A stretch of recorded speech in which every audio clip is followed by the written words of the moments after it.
জায়গায় তো আপনি আমি তো এই করেই আনন্দ পাই, আমার কোনো স্বার্থ নেই, আমি নিঃস্বার্থভাবে আনন্দ পাই। কেমন লাগে এই কাজ করতে? খুবই ভালো। এত পেশেন্ট দেখছেন, অধৈর্য মনে হচ্ছে? আমি বলতেন আমি এতে খুব আনন্দ, যদি এলেন যাবেন? অবশ্যই অবশ্যই লোকের সেবার জন্য আমি তো ভালো মানুষ আমাদের ভাগ করি, একটু আনন্দ দেখতে পারি, চিকিৎসা করেন, সত্যি আমার কাছে বিচার হয়। আপনার নাম? আপনার নাম? সবল ডাক্তার সবল।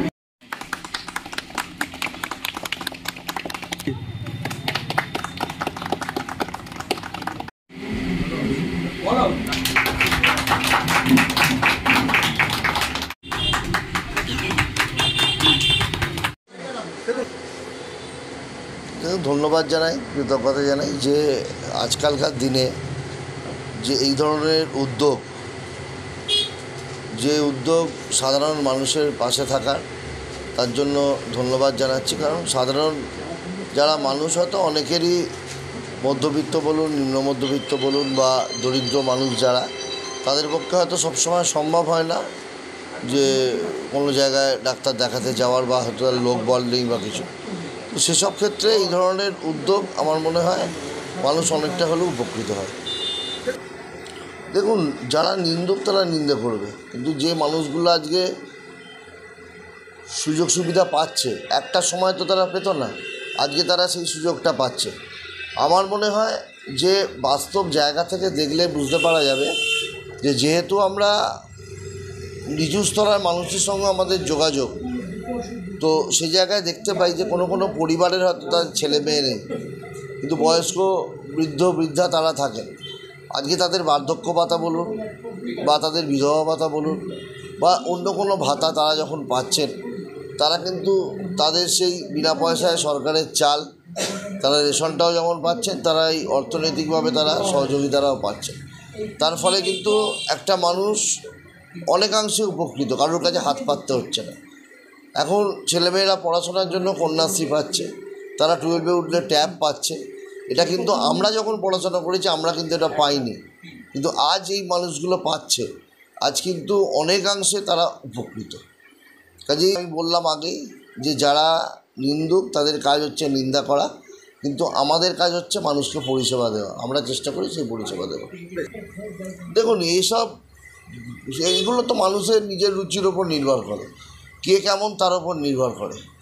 সে তো সব জায়গায় সব রকমভাবে মানুষকেই পাবেন, কিন্তু মানুষ যারা নির্বাচিত করছে তারা বিচার করবে, তারা দেখছে কে কেমন, তারা তো সঠিক নির্বাচিত করছে। কাজেই কার ভর্তি হচ্ছে কার খালি হচ্ছে সেটা তো আর আমার দেখার দায়িত্ব নয়, সেটা তার বিবেক, আর যারা দায়িত্বে আছে তারা দেখবেন। দেখুন, একটা জিনিস আমার মনে হয় যে আমার নেত্রী মমতা বন্দ্যোপাধ্যায়, যিনি বামাটি মানুষের সরকার, যে সরকার সবসময় চেষ্টা করে সাধারণ মানুষের পাশে থাকা, তার এত প্রকল্প যে মানুষের কাছে পৌঁছে দিচ্ছে, তার উদ্দেশ্য একটাই, যে মানুষকে ভালো রাখা। এবার যার যেমন দৃষ্টিভঙ্গি সে সেই দৃষ্টিভঙ্গিতে দেখবে। কেউ হয়তো এটাকে দেখছেন দান খয়রাতি, আবার এই টাকাটাই হয়তো কারোর উপকার লাগছে। কাজেই যে ক্ষমতায় থাকে, যখন যে সরকার ক্ষমতায় আসে, সে তো সবসময় চেষ্টা করবে মানুষকে ভালো রাখা, তার জুরিডিকশন, তার এরিয়া, তার রাজ্য, তার সেই মানুষগুলোকে ভালো রাখার, আর সেই চেষ্টাই করছে সরকার। 2026 দেখুন, 2026-এ মানুষের রায় মানুষ দেবে। তবে এই মুহূর্তে মমতা বন্দ্যোপাধ্যায় ছাড়া সারা পশ্চিম বাংলায় অন্য কোনো মুখ নেই। আর অভিষেক বন্দ্যোপাধ্যায় এখন শুধু পশ্চিমবঙ্গ নয়, অভিষেক বন্দ্যোপাধ্যায় সারা ভারতবর্ষের একটা রাজনৈতিক ফিগার। দেখুন, এই ধরনের তৃণমূল কংগ্রেসকে জব্দ করার, কালিমালিপ্ত করার চেষ্টা আজ নয়, বহু বছর ধরে চলছে। 2014 সালে বিজেপি সরকার ক্ষমতায় আসার পর থেকে তারা অনেকভাবে চেষ্টা করেছে তৃণমূল দলকে কালিপালি। একদিকে রাজনীতি মানে জনপ্রতিনিধি, আবার অন্যদিকে সমাজসেবা। আর দেখুন, সকলের ভালোবাসা, আশীর্বাদ এবং সুন্দর একটা মুহূর্ত কাটাতে কার না ভালো লাগে। এই সুন্দর মুহূর্ত কাটাতে পেরে আমার খুব ভালো লাগছে। আর যারা এই ট্রাস্টের মেম্বাররা আমাকে যখন আমন্ত্রণ জানিয়েছেন, সেই আমন্ত্রণ জানানোর জন্য আমি এখানে উপস্থিত হয়েছি। আমাদের উপস্থিত হবেন এখানে চাপদানি বিধানসভার বিধায়ক অরিন্দম গোয়েন মহাশয় উপস্থিত হবেন, আমাদের পৌর প্রধান পিন্টু মাহাতো মহাশয় এবং আমাদের দলীয় নেতৃত্ব কিছু মানুষজন আছে, আমার সহকর্মী আছেন এখানে জয়দেব দাস চৌধুরী, বাপি রায় চৌধুরী। কিন্তু এখানে খুব ভালো লাগছে এনাদের সাথে এই অনুষ্ঠানে এসে ভালো লাগছে এবং দেখছি যেখানে বয়স্কদের এক টুকরো হাসির জন্য তারা অক্লান্ত পরিশ্রম করে চলেছে। এই পরিশ্রমে ধর্ম বর্ণ নির্বিশেষে এই যে একটা সুন্দর হাসির মুহূর্ত এবং সুন্দর এক টুকরো মুহূর্ত এবং প্রেমবন্দি স্মৃতির মুহূর্ত আমরা উপলব্ধি করতে পেরেছি, এতে আমি খুব গর্বিত এবং এই কমিটিকে কুর্নিশ জানাই ওনারা যেন আরও ভালো ভালো কাজ করতে পারে।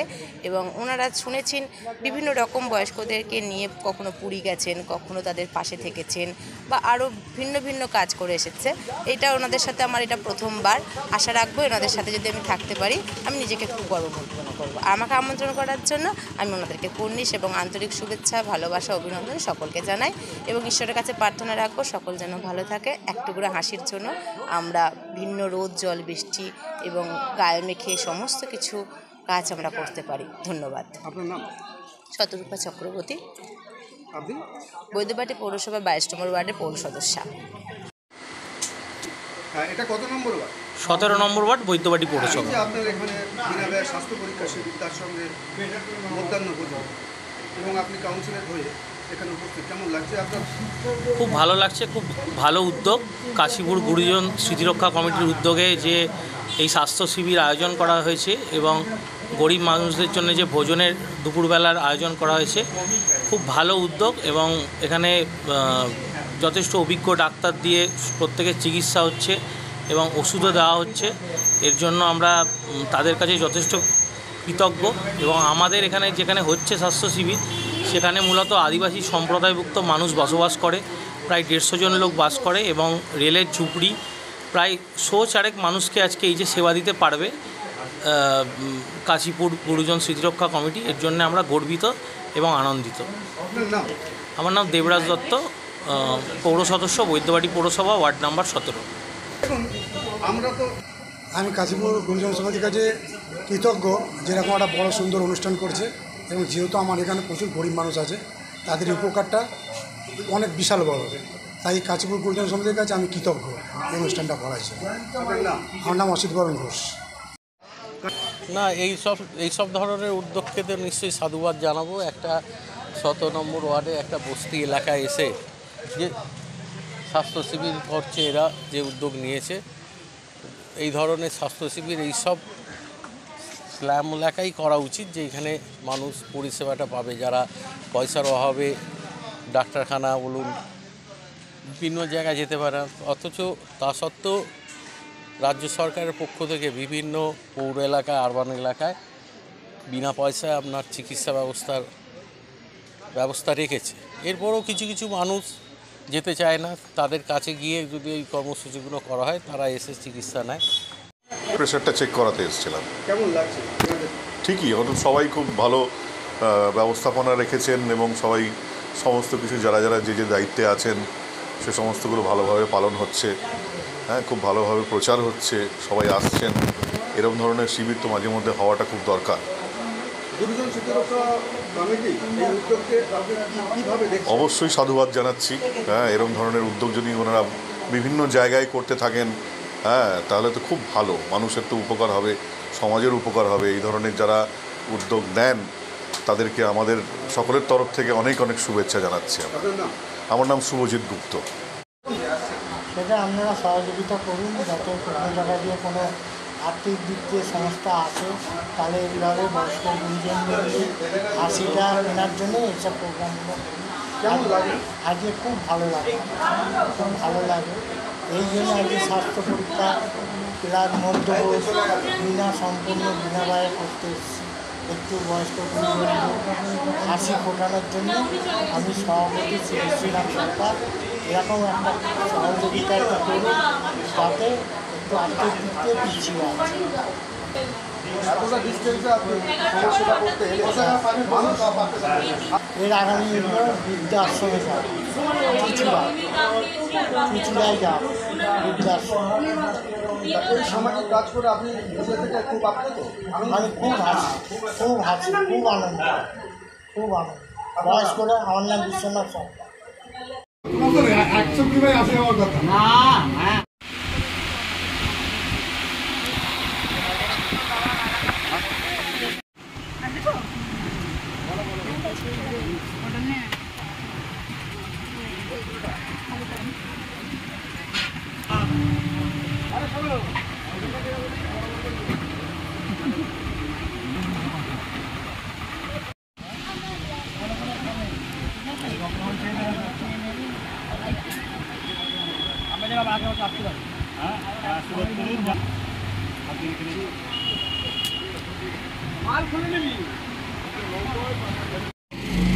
নমস্কার, মায়ের আশীর্বাদ কাশীপুর গুরুজন স্মৃতিরক্ষা কমিটি হাওড়া দাসনগরের উদ্যোগে আমাদের কমিটির সভাপতি মাননীয়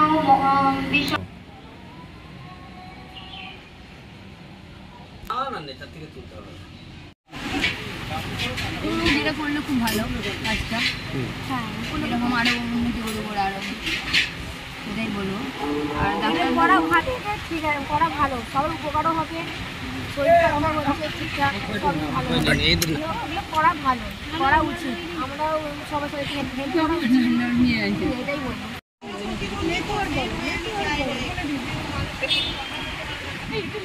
বলে যখন